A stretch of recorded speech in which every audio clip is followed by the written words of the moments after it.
Hello, Annie. Welcome to the Saturn Returns podcast. Thank you. How are you doing today? I'm good. I'm hot. It's the first day of spring. It is the first day of spring. I feel rather. I'm going to get quite toasty in this. But aside from that, how are you doing? I'm okay. I feel very rushed, and it's nice to sit and calm and take some time. Yeah, and just be fully present. Exactly. Yeah. For the audience that might not be familiar with your work, would you be able to share a little bit about who you are and what you do? Yeah. So I'm Annie. I'm a therapist. I have a private practice in London, and then I also have a social media, which is Your Pocket Therapist, where I talk about all things therapy, relationships, mental health. And I've just written a book which is called Your Pocket Therapist, which is basically a therapy survival guide.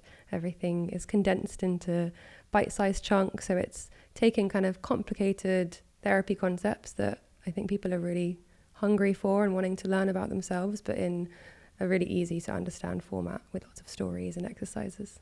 And that just came out. How did you get into that work? Therapy. Yeah. So I come from a family of therapists. Oh, wow. What was that like growing up?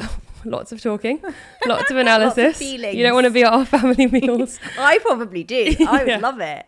It's great. It's always the women. So my mum, my sister, all of my aunties on both sides are therapists. Oh, wow. So that's fascinating. Yeah, it's like being raised with the religion almost, but the religion is therapy. And I feel like I kind of grew up in that world, but then it wasn't until I actually had therapy myself and I was very resistant for a long time. But then because of your family, I think so. Yeah. I think you can kind of feel like, oh, that's not my thing, or it's not something that I need because I have a language of understanding. Yeah. But then I experienced like the life-changing impacts of therapy on my life. What brought you to therapy? So I struggled with eating disorders, and it was more binge eating actually, and I just couldn't stop eating large amounts of food all the time. And you don't really think that that's a mental health problem. At the time, you kind of think, okay, eating disorders are anorexia or bulimia, but I just can't stop eating.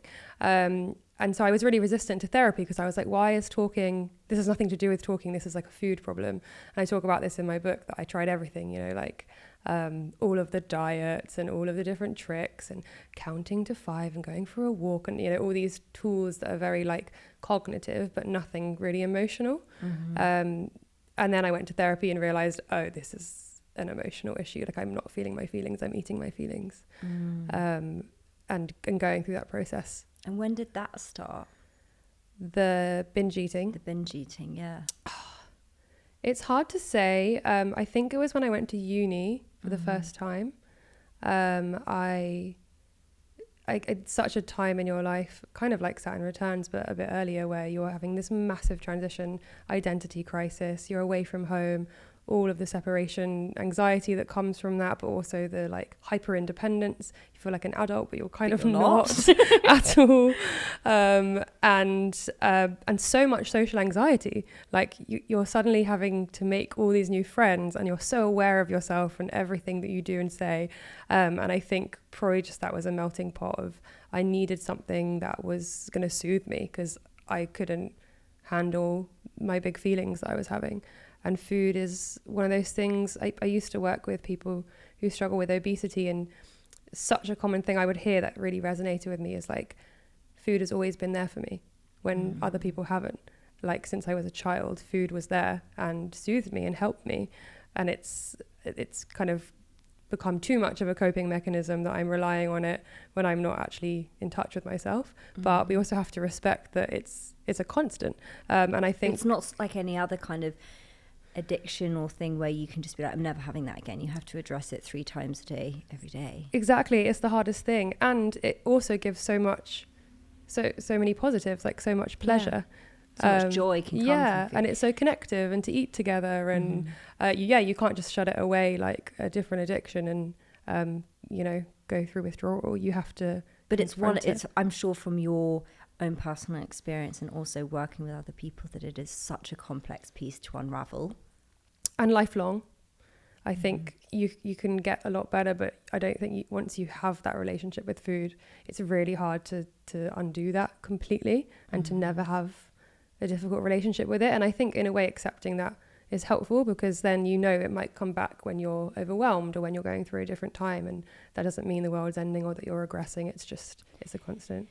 And the process of healing isn't linear. No. I mean, to kind of add some of my own personal experience with that, it was actually when I was writing, I wrote about it in the Saturn Returns book, but when I was 15 and my parents got divorced, I think kind of I relate to what you're saying about having big feelings and not knowing what to do with them. And I started to then, from observing someone else's behavior around food, learn that if I controlled it, it gave me this sort of sense of safety, or like I was in control of my emotions. And then also I would overeat. I guess there's a spectrum to binging, right? Because for some people it means they might lock themselves in a kitchen and like order loads and loads of food to the point of then being sick or something, and quite extreme. But then it also can, I think for me it was like eating to the point of being uncomfortably full. But I realized eventually that it was like I was equating a feeling of safety and love with the feeling of fullness.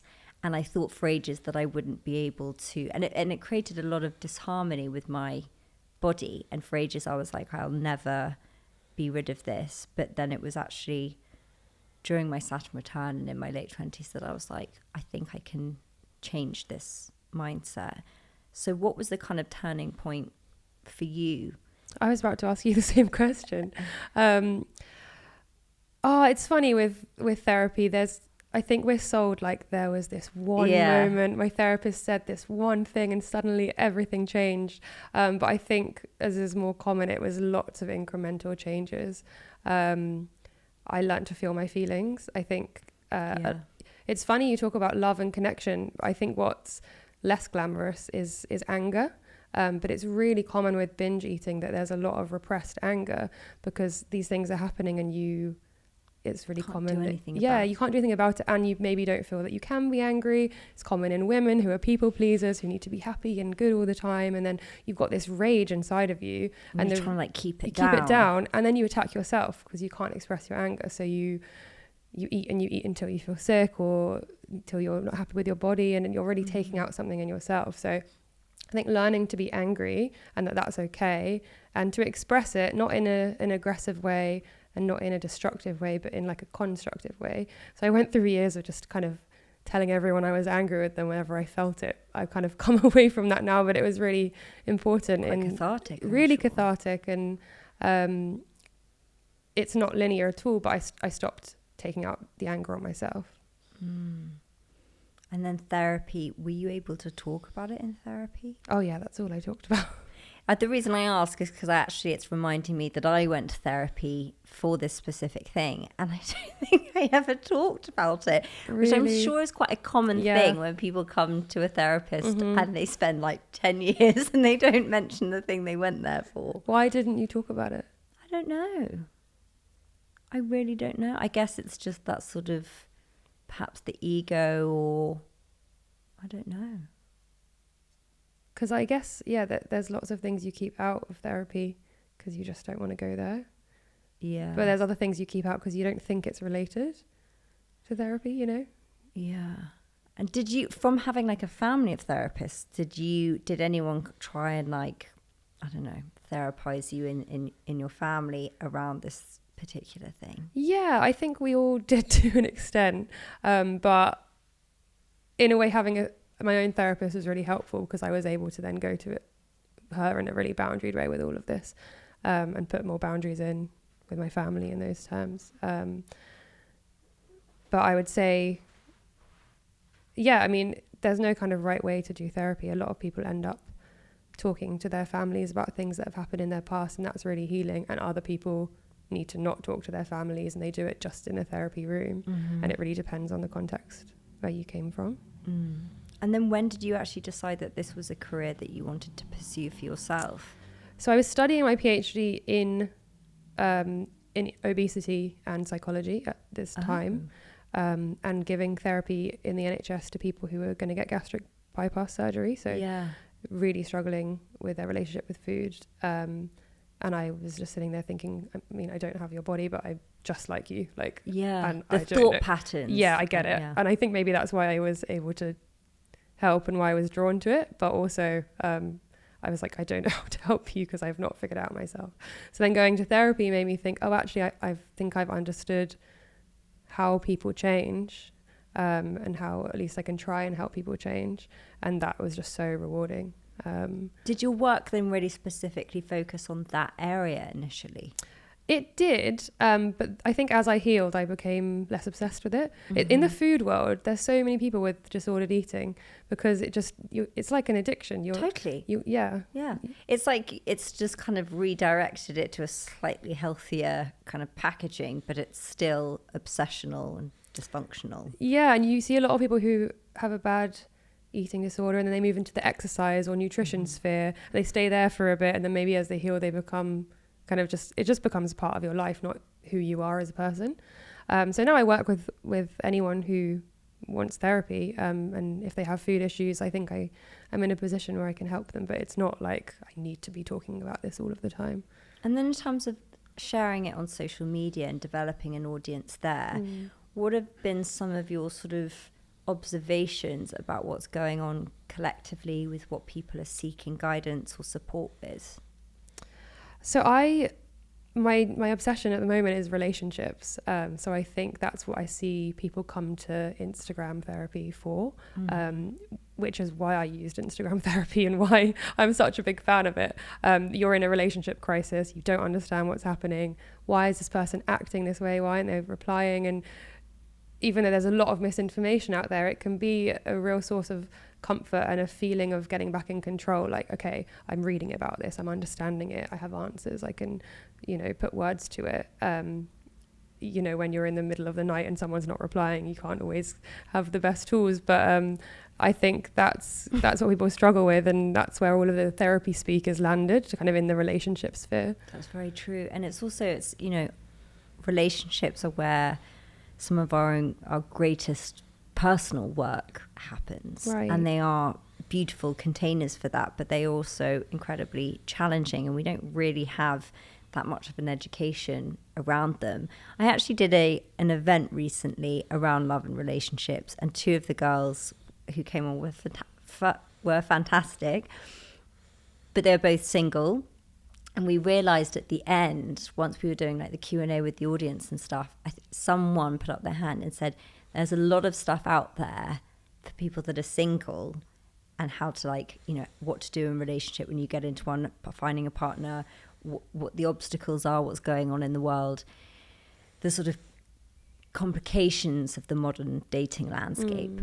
But there's not that much for people that are actually in relationships, because there's something that happens that switches, and I think it only develops further when people get married, is you become a bit more hush-hush. So you don't share, and it might be a bit more of a complicated thing, or you feel like ashamed for thinking or feeling something, or guilt about it, and so you sort of keep it contained in yourself. Whereas if you're single, it's like you don't have the same obstacle.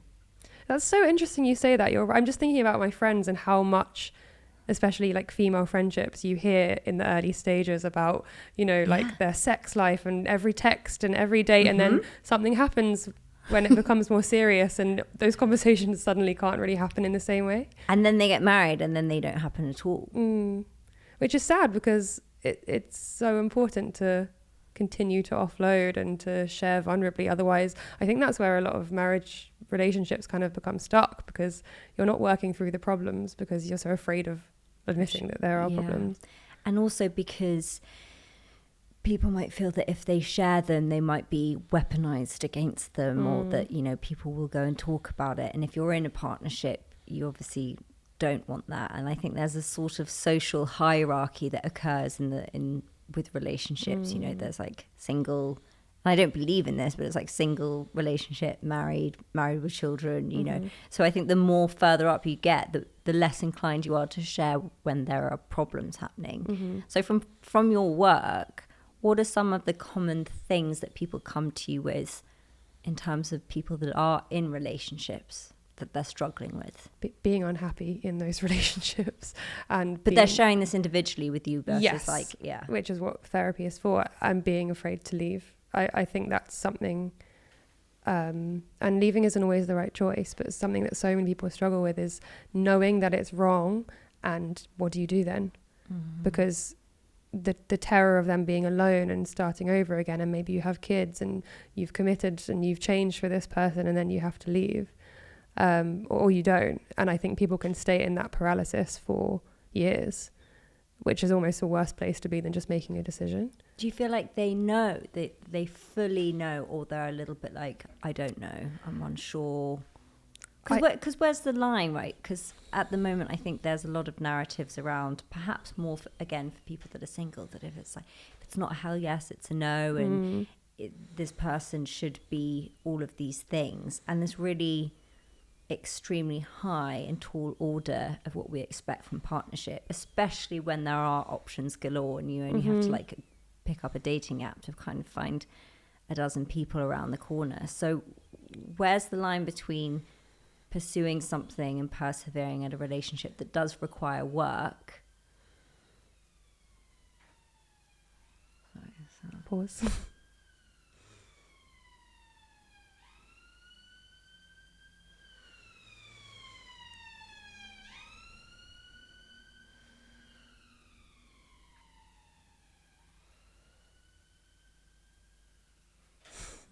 Yeah, staying at something that does require work versus knowing that it's just not right. I think that's the question so many people are asking themselves, because we're told really contradicting things like, yeah, if it's not perfect, if they're not the one, just leave if they don't meet all your needs, and also make things work and accept people's flaws and work on the relationship, and relationships are hard work. And if it's not a hell yes, it's a no, but also compromise. And it's like, okay. And Esther Perel talks about this, that we live in like a swiping kind of generation, and it's always, how can I do better? And that's a really dangerous place to be, because you're never satisfied. And also, what better options are there out there, I guess, is what you mean. Yeah, and maybe you need to become better. I think another kind of big issue is blaming the other person for the dysfunction, when there's always two people in a relationship, and you can't change the person that you're with, and accepting that requires grieving for what you're not getting and deciding whether or not this will be enough for you, and also recognizing what you can do differently. And people really don't want to do that, because that's the vulnerable work, that's the hard work, and that's when you have to own your projections and own your vulnerability, and dive deep, rather than just putting everything onto your partner as being the problem. Well, let's talk about some of those that you have experienced with the work that you do, of the ways that people might project something that's more about them into a relationship.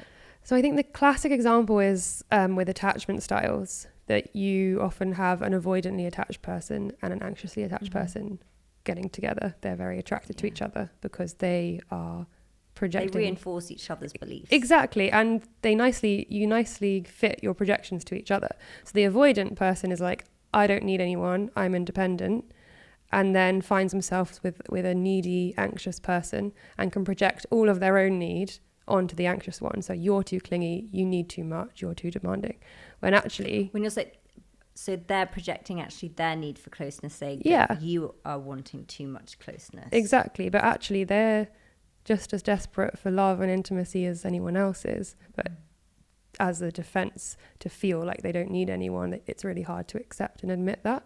So they project it into their partner, and they're like, you're too much, you're too needy, you have a fear of abandonment. But really they're not owning their need and their terror of being left, which I'm sure we all have. Because avoidants get a bad rep, don't they? Yeah, I actually try and fight for them online. Often men, like as in women, will say he's avoidant. I know. And often they are, especially British men, because I think they're taught you're not allowed to have feelings, and therefore you're not allowed to have needs, and all of that vulnerability has to go somewhere, so it gets repressed and then projected onto somebody else. Whereas women are allowed to be anxious, they're allowed to be needy, they're allowed to be demanding, clingy. so they can state those things, and sometimes they become kind of turned up too much, whereas men kind of dial down all the feeling and all of the need. And then the anxious person is often projecting their need for independence and to feel like their own person with their own mind. And I think, if both parties can take responsibility for that, that's an amazing transformation and amazing growth. But it's really hard to do that when you're just one side, because you think the other person is at fault always. So you often see people coming to you and they're like, my partner is to this, that, whatever, but you can see that actually it's a desire that they're not acknowledging in themselves. Yeah, it depends on the person. Sometimes you're sitting there thinking, yeah, your partner is terrible. Like, really, this is not good. Can you give me an example of when you think that? I can't really disclose any real examples. But no? if it feels like if it feels like someone is really being harmed. What about without names, obviously? No, I can't. Just in case. Confidentiality. So I always feel like with people, when they write books and stuff like this, they always share like personal. So you have to get their consent to do that, or you completely change everything. But if someone's being like emotionally harmed by their relationship, it's I think sometimes the work is to help them leave. Whereas if someone is clearly contributing to a 2-person dynamic, all you can do is help them to figure out their stuff. And you can't, as a therapist, tell people what to do, can you? No, as much as I would. To be honest, I don't know what they're supposed to do. I think people think therapists hold all these answers, and therapists get put on a serious pedestal. Yeah, you walk in the room and you're like, right, you know exactly why I'm doing this and what I need to do, and you're not telling me. And people get really frustrated that as if you're withholding the answers, but you don't know. And I see my job as empowering people to figure out those answers for themselves. With each other. We do it together, but I wouldn't know what to tell people to do because only they can know. What are some of the other things you see about relationships at the moment? I think a big one really is people diagnosing their partners from Instagram. Something I think about a lot. He's a narcissist. Yeah, he's gaslighting me. He's a narcissist. He's avoidant. There's a lot of that floating around. Yeah, and I don't want to bash Instagram therapy because I think it's given so much education to people about relationships, but it's been slightly weaponized. It's been weaponized, and it actually shuts down curiosity and expansion because it plays into that sort of perpetrator and the victim of like, they're in the wrong. Yeah, exactly. Okay. Yeah. There's such a victim mindset on Instagram therapy. This idea that everyone else is bad and we're good. And I don't think anyone is all bad or all good, really. But I think that kind of highlights the fact that most of that stuff is around relationships, because I think that's when we can most often fall into that victimhood mentality of like the other person is the wrongdoer. Yeah, absolutely.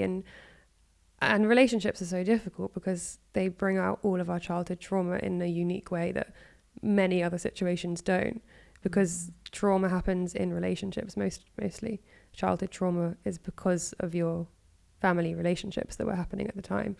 And that means when you enter an adult relationship, especially a close one, it can be a friendship too, but a romantic relationship is so intimate that all of your triggers come back. And I think I write a character in my book who's really successful, she's doing great, all her goals are being met, and yet her relationships are just a mess. And I think that's so common because that's where she's wounded, and so that's where it plays out on that field. But is it not valid to say that we can, we do that healing in relationship as well? Because also I think a notion that goes around that I think is problematic is this idea that we have to be healed and whole before we can find the right partner. And I think that stops people from putting themselves out there a little bit, because they're like, I need to fix myself more. Whereas actually relationships are often the container where we do our healing.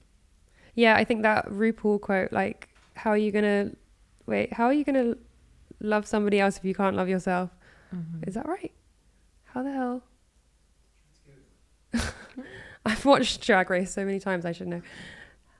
How the hell are you gonna love somebody else? Yeah, I know.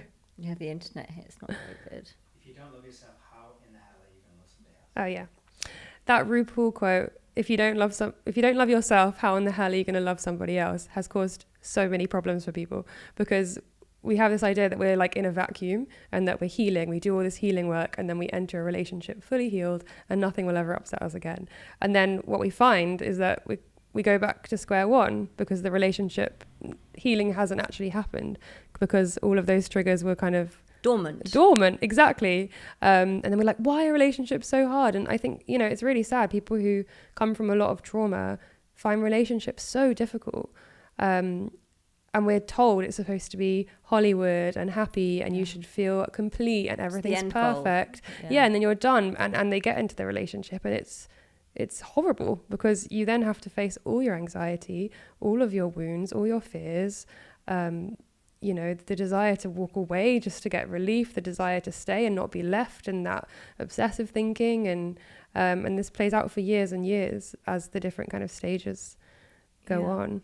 To tie that into what you mentioned earlier about, the most common thing that people come to you with is not being able to leave.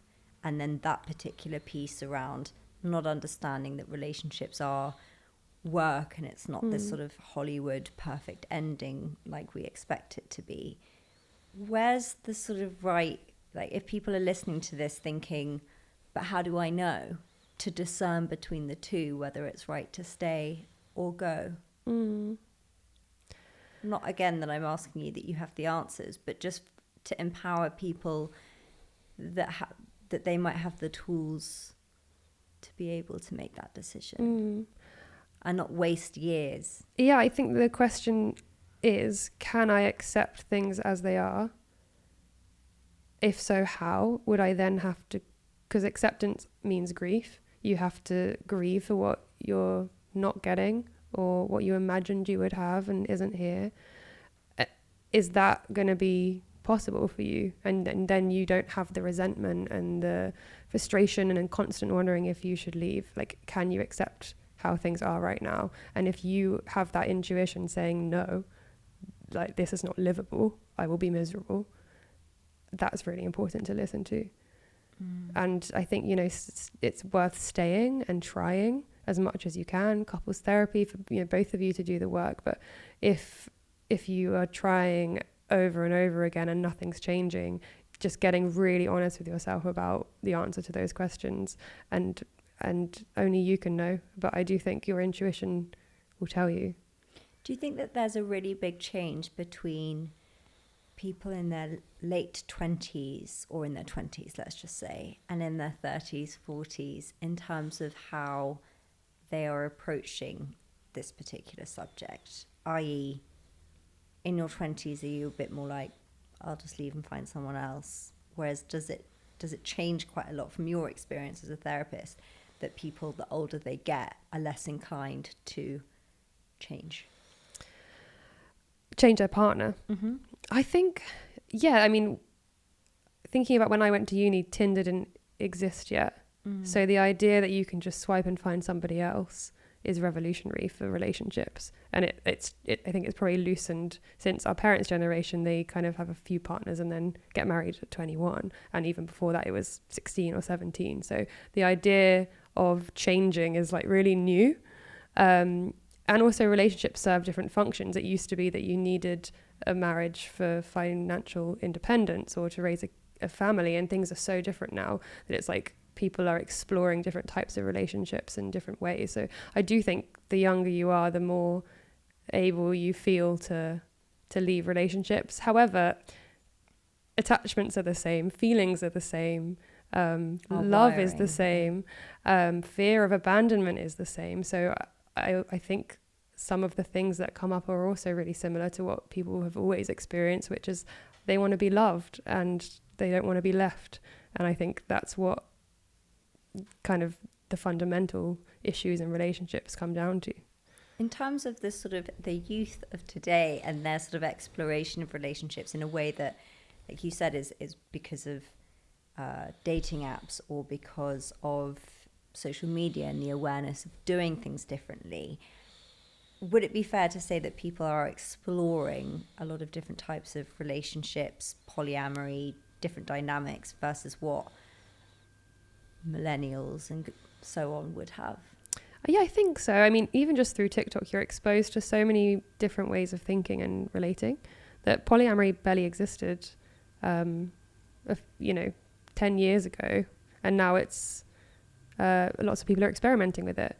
And lots of people are experimenting with their sexuality in a really free way. Whereas before it was, you had to identify as something and know who you were. Whereas now people are just curious and exploring. I think shame has really lifted in terms of sex. And for mental everyone? health.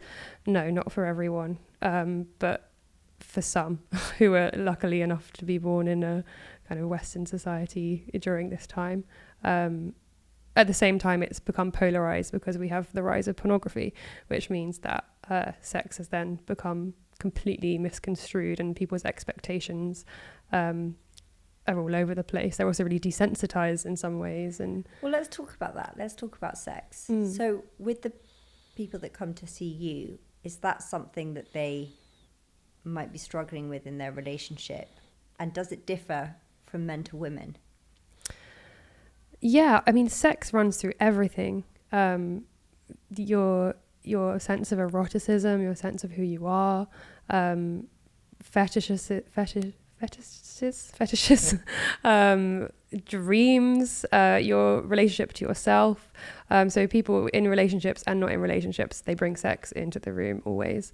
And I think sex is often the first sign of something going wrong in a relationship, that things are going well, you're in love, it's the honeymoon phase, you've got your oxytocin, and then we go into what people call the power struggle stage, which is where the difficult feelings start to come out, and it's who holds the power, and there's jealousy, and there's all the cracks and flaws start to show, and sex is often the first symptom of something not going right. Or I think a long-term problem is people lose attraction to their partner, which is so common, and often the reason is because they become too close and they feel like family members, and that isn't attractive because you're not supposed to want to sleep with your family. So it's how do you maintain mystery and separation whilst also having intimacy and running a house and running a family together. And another contradiction, right? And relationships and life is full of contradictions, and holding both and always being aware that you want desire and separateness and also closeness and intimacy, and you have neediness and you have independence. And the more that we can accept all sides of those things in ourselves, the more we can accept them in others, and hold the conflict rather than getting drawn into one side. Because the power struggle bit, if we had to give it a bit of a timeline, because obviously people, the honeymoon phase, like how long roughly in general does that last, and then the power struggle phase, and then what's the next phase? I think it really depends on the individual's attachment and security and experience, and just how you're triggering each other. Because for some people, you have that like really intense chemistry and you feel that it's amazing and there's love bombing and you get really enmeshed, and then quite quickly one pulls away and there's this struggle for power. For others, you might be in bliss for 2 years, and then as you start to commit to each other, say you move in together, this triggers another version of the power struggle stage, because then you're like, well, whose house is it and whose space is it and who's going to compromise, and then you have to have all these conversations. The reason I'm laughing is because I've just moved in with my boyfriend. And so it's like it is brought up a lot for me. I was actually sharing like today, so I used to live around the corner, so my flat was just literally a stone's throw from here, and I've just rented the studio for today, and it's just I miss the flat, I miss my independence, I miss that chapter of my life, I miss what it represented, I miss the space that I created that was just an extension of who I am.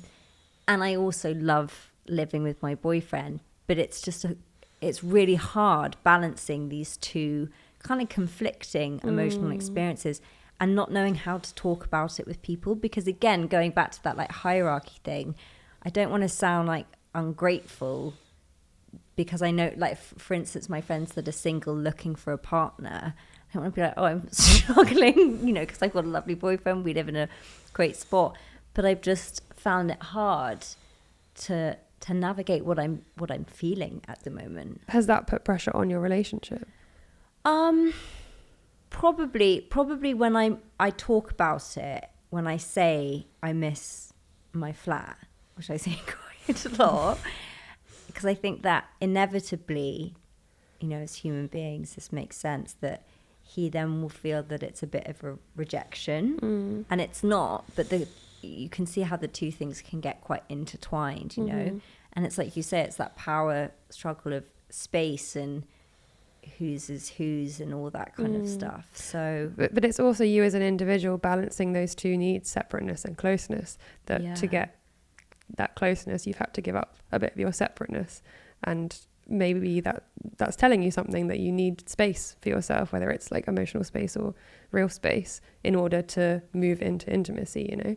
Yeah, because it is that dance between the two, isn't it? And I guess for people, myself included, moving in together is such it's actually a really challenging thing in terms of that, because it suddenly shifts everything, especially if you're moving into someone else's space. Right, yeah. Or having someone move into your space that's always been yours. Yeah. And it brings about lots of issues with money, and suddenly you go from just kind of low stakes dating to like sharing a bank account and who's got more money, and that we don't ever talk about that in relationships, but money is a huge factor in relationships, that I think in a way those problems come out later on in your marriage, where they should have been talked about, you know, who's got more money, who's earning more, how is it going to work when we have kids, what are our relationships to money, is someone more comfortable spending and the other one's really uncomfortable spending, and what does that mean for how you live your life? You know, there's so many questions. Because presumably people don't really talk about it until they're married, and then that you suddenly realize you're on quite different pages about stuff. Because they say also, don't they, that, you know,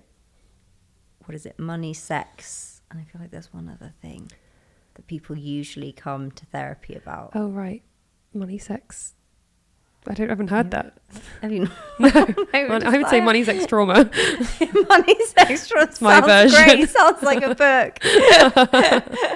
But is that true from your experience? I would say less money, but I probably work with slightly younger people, whereas I think money issues, they said they come later. Yeah, probably when you have more demands on your life.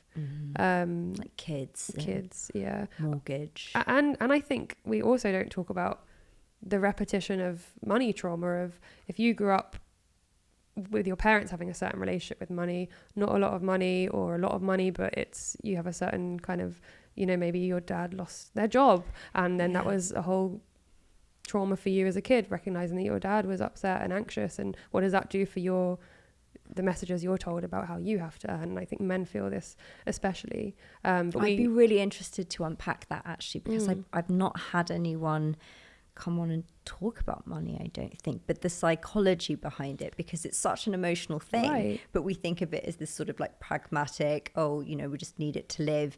But people's relationship, you could have someone that's, I know, a millionaire, but feels like it has that scarcity and like keeps it all in the bank because they're afraid of it disappearing, versus, or gambles because it doesn't feel like enough. I think this idea of lack is probably a huge reason why people come to therapy, which comes, I think, from a lack of early love, a lack of early stability in so as in your parents. It's nothing to do with money itself. But it can be, and you can have kind of direct money things happen, or your parents' relationship with money, maybe you grew up poor, but also a sense of lack means you're gonna, like, more emotional lack, you're looking always to fill that hole. And often people look for money because we're told in a capitalist world, money makes you happy. And yeah, you can be a millionaire and it's not enough, and you need more and more and more, because you're looking for this kind of external source to fill an internal sense of lack. And it's also encouraged in our society. Yeah, and people are horrified when they get the money or they get the success, and they learn that they still feel bad. And then they think, I guess I just need more. Right, right. And you hear this in, like, Oscar winners, you know, they, like, finally reach the goal that they are wanting, and they go into a deep depression because they're like, oh no, I don't feel any different. Yeah, I know. So in terms of, like, that passing down of our emotional relationship or, like, psychology around money, How do people unpack that, and what are some of the common things that you have observed? Mm-hmm. I think people who've grown up with scarcity, like tangible scarcity of money, and being poor, can really be difficult to come out of that mindset, even when you do have enough to feel like it's enough. But then there's also the kind of more upper class issues with money of feeling like that's how you show your power and show your sense of worth. So I'm not of value unless I have money. And that's a really difficult story to carry through your life, because you don't feel good enough unless you're at a certain standard. And then that creates a lot of envy and a lot of competitiveness, just among peers as well. And how can people sort of start unpacking that and changing their dynamic with it? I think understanding where it's come from and placing those stories back in the past, same with relationships, is really helpful. And that's part of kind of what happens in talking therapy, is you process what's going on now and you understand, oh wait, that's my mum's burden, or I think this because I was raised like this. But even just intellectualizing it, because it's something that I feel is probably stored in the body, because you'll have a sort of visceral response to perhaps money conversations or to your own observation of your financial situation, whether that's shame or anxiety or scarcity. Yeah, so it's also feeling it, but also putting meaning to it and understanding where those feelings are coming from and why. Like what is it about not having money or needing money that connects to your sense of value and who you are? And that's done in like a intellectualized way, but also in a feeling way, where there's probably trauma, there's probably grief, there's feelings as you said, that are in the body that need to be processed in a way where you feel like it's safe and you can accept what's happened and grieve and move forwards by both feeling and also putting meaning to the feelings you're having. And on a slightly different note, because it seems like anxiety, I don't know whether it's just become, people just use the word more, but it seems like it's on the rise. Why do you think that is? And do you think that it's that people are just becoming overly sensitive, and that we've always felt these ways, but we've perhaps not had the language or pushed it down? Or genuinely people are getting more anxious? I don't know. I mean, we definitely don't live in a very peaceful world. No. Both like politically, but just day to day, having your phone buzz in your pocket 24/7 the whole time. How is your nervous system supposed to regulate? But I don't know that we've ever lived in a time where everyone's peaceful. I think that's like an idealized version, and we always think we're living in the worst possible times. I mean, I think definitely people do right now. It's the best of times, the worst of times. Yeah, and we have climate change, and that, I mean, the end of the world, what's more anxiety provoking than that? But I've heard that kind of mental health comes in trends, and that it used to be kind of hysteria, and then depression, and then chronic pain, and anxiety, I think, is something that everyone experiences, but maybe it's easier to talk about because it's such like a shared experience now. And as it becomes less taboo, more and more people can name anxiety. And on that, how do you think that the sort of therapy of social media and like Instagram therapy, whilst it can be beneficial, do you think in any way it can serve as a replacement to actual one-on-one therapy? I think it has a place, but it's not therapy. Therapy is a relationship.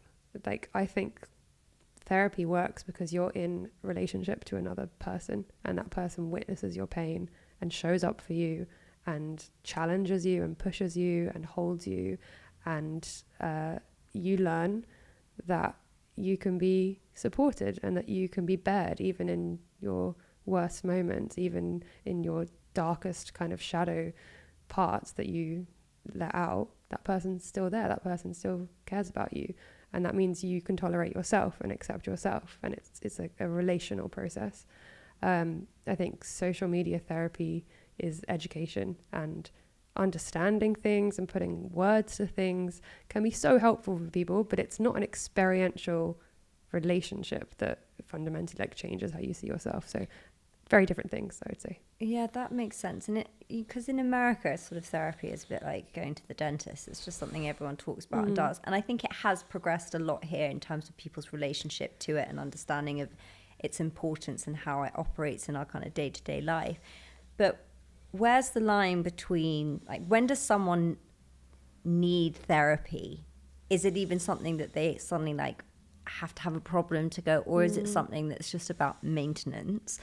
And also, should it be viewed as something that's done for a period of time or sort of ongoing? Because of course the line between therapists, I always wonder, like, will therapists want you to keep coming? So then are they not going to like not help the problem because they want you to keep coming? Yeah, I've been thinking about this myself. It's a common kind of feeling that people have of like, oh, my therapist needs me to stay because they need me to pay them. Well, it's like that. Did you see that?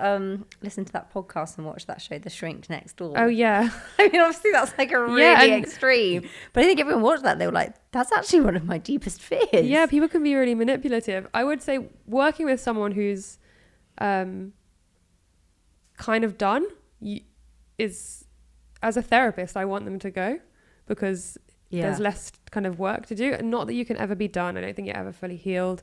And I think you come back to therapy at different points in your life when things come up. But when things start to be different in that person's life and there's really less to work through, I think often therapists feel like happy for them to leave because it feels like they've kind of completed the work for the moment. But in terms of who needs therapy, I mean, people will make the analogy like it's going to the gym. So everyone needs to exercise. Some people need to exercise more than others who are particularly unfit and struggling with their health. But if you're already fit, you still need to exercise.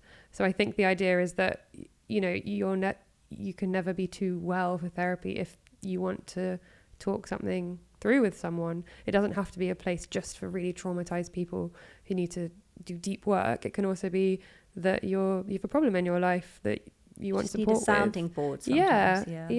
And I think removing that, oh, am I too privileged to be in therapy, because you're only you and it's your life, and I think everyone can benefit from self-awareness. Totally. And what are some from sort of day-to-day life versus what you can see, and I'm sure you get a million messages, like what are some of the things that have been revealed to you in the online space that wouldn't have just in... I get a lot of messages of people's trauma and abuse and relationship problems.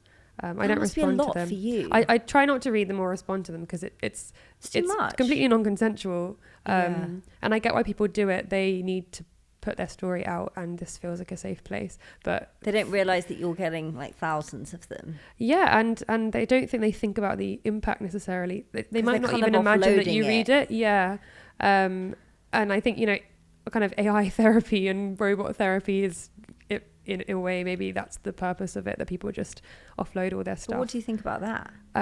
Again, therapy is a relationship between two humans, so maybe it's a place for people to put those stories that isn't a real human who's reading them and being affected by them. But I'm not sure how much more it can do than that. So you have to be quite boundaried and not letting that stuff in. Yeah, and I want to read because people have taken the time to write, and they're real people. At the beginning, you must have just read them. Yeah, I read them less now. At the beginning, it was like, oh my God, like, what do I say and how do I help this person? And then you realize you can't. It's all this responsibility put in your hands. You know, like, well, I've got to reply because they're relying on me or something. Yeah, but I always say I'm your pocket therapist, not your therapist. And what does your pocket therapist like? Why that? So I guess I'm trained in psychoanalysis, which is the really intense therapy, but it's really deep and complex and nuanced, and it just isn't represented online. Well, it hasn't been. I think the online space is very positive and motivational quotes, and it can be quite light. And I just saw a place for these really interesting, deep, complicated dynamics and theories that I was learning about online, but if you use kind of stuffy academic language, people aren't interested. So my mission was to distill it into like a bite-sized format and make it pockety, make it digestible. Oh, Just gonna have oh, sorry. I thought you were saying 1 minute. no, just say How Yeah. are we for time, by the way? just gonna have a 45, so. Okay. Well, it's 50 now. So I wanted to make, the complex academic language into something that was accessible for people who can't get therapy but still want to learn. To explain that you can get educated, you can learn without it being from a textbook and without it being boring, in a way that, it's kind of snippets of information that might help. So if people come to you, they're seeking that particular type of therapy. I'm If not they're sure. coming one-on-one. I think people expect it to be kind of long term and they're talking, but I think people don't always know what they're seeking. Yeah. And how does that differ from more like traditional therapy? Well, there's CBT, which is kind of what's in the NHS, which is more cognitive. So it's more about thinking patterns and tools, and it's quite short term. It tends to be kind of 6 to 12 sessions. Whereas, like I said, the work I do is really relationship based. So it can be longer term, and it can be, it takes a while to feel safe and to talk about things and to trust someone. And so it's all about kind of, talking through problems and trying to help people become aware of what they don't already know. And that How quickly can you tell that stuff? Years. It takes a long time, because if it's unconscious to them, so they don't know. So it's about helping them to become aware of it. But how quickly are you aware of it? But you have lots of theories going on in your head all the time, and sometimes you miss something and you learn later, and sometimes you have an idea in the first session and it's it right. becomes true. But it depends on the person. And so you said that a lot of people share a lot of vulnerable trauma and stuff. Do you feel that people at the moment don't really have the spaces or connections with others in their life to manage these things? Well, I guess you don't want to offload trauma onto most of the people in your life, and it can feel too much for them, too much for you, not safe, not boundaried.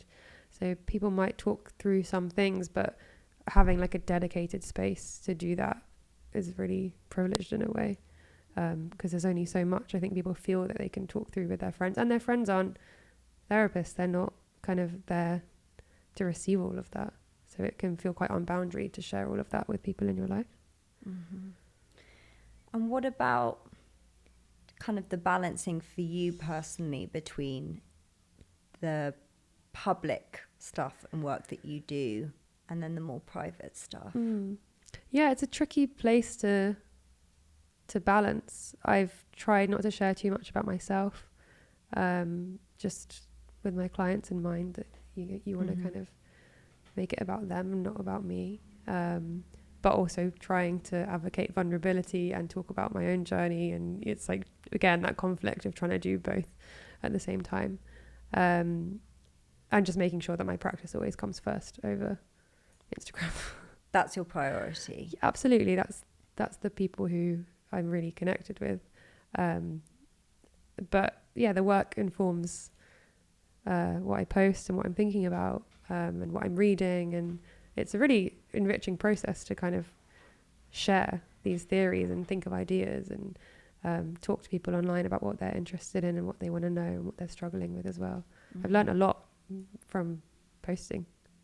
And what would your advice be for anyone that's struggling with something and perhaps seeking therapy but is a little bit unsure where to go or what resources to kind of find? Yeah, so you can go on the BACP website if you're in the UK, which is there's like a resource where you can look up therapists who are near you and offering help with the different problems. So you can do a search and find someone that you resonate with, and really just go with your gut when you're choosing a therapist. That not every therapist is for you. I always talk about it like dating. Like, you wouldn't go on one date and just then have a relationship with that one person. You might go on multiple dates. I always say choose 3, have a first session with 3, and then see who you resonate with the most, because that, more than anything, that is like chemistry, and feeling safe and feeling interested in that person and like you can talk to them is going to completely change your experience of therapy. I will also say there's a lot of bad first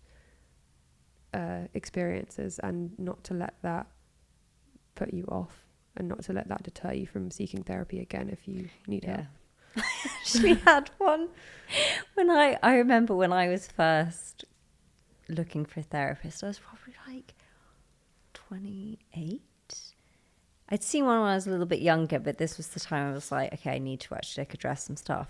And I took that advice and I was like, I'm going to see 4 or 5. And I went to see one that happened to be in the part of London that I'd grown up in. And so I thought, oh, well, this is quite nice. It's quite, coming full circle. And I went to see her, and a toddler, or like a very young child, kind of ran out. And I was firstly a bit like, oh, okay. And then anyway, she kind of took me into this small study room, and I sat down, kind of like we are now. And she was like, so, tell me, what's going on, blah, blah, blah. And then this child ran over and she just started breastfeeding. No. And I was like... The therapist? The therapist! Oh my God. And me being so British, just kind of pretended it wasn't happening, just kind of carried on through the session. Whilst this toddler was just wow, and it was actually quite a big, not that I have anything wrong with people breastfeeding for however long they want to, but it was just the most bizarre situation. Afterwards I was like, I can't believe that just happened. Did you go back? Not to her. Yeah, Not there's to something her. quite unboundaried and Really non-consensual unboundaried about it. Yeah, and also to not even acknowledge that there was a Yeah. child that she was breastfeeding that was going to be running around the session. I was like, but I did carry on, and I went and found another therapist. I didn't let it put me off. So if anyone experiences something similar, I doubt they will. But yeah, I think it's a good thing to remember. Well, it's good you went back and didn't get put off by it. I've heard so many horror stories. Oh my God, I can imagine there's a whole book on that. Yes. And there's actually a podcast called Very Bad Therapy or Bad Therapy or something, which is just people phoning in about their bad therapy. It's very entertaining. I'll have to listen to that. But Annie, thank you so much for joining me today. Just to kind of add for our listeners, is there anything to kind of direct them towards? Where can they find you?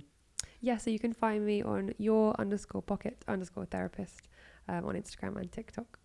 Brilliant. Thank you so much. Thanks for having me. Fab. Perfect.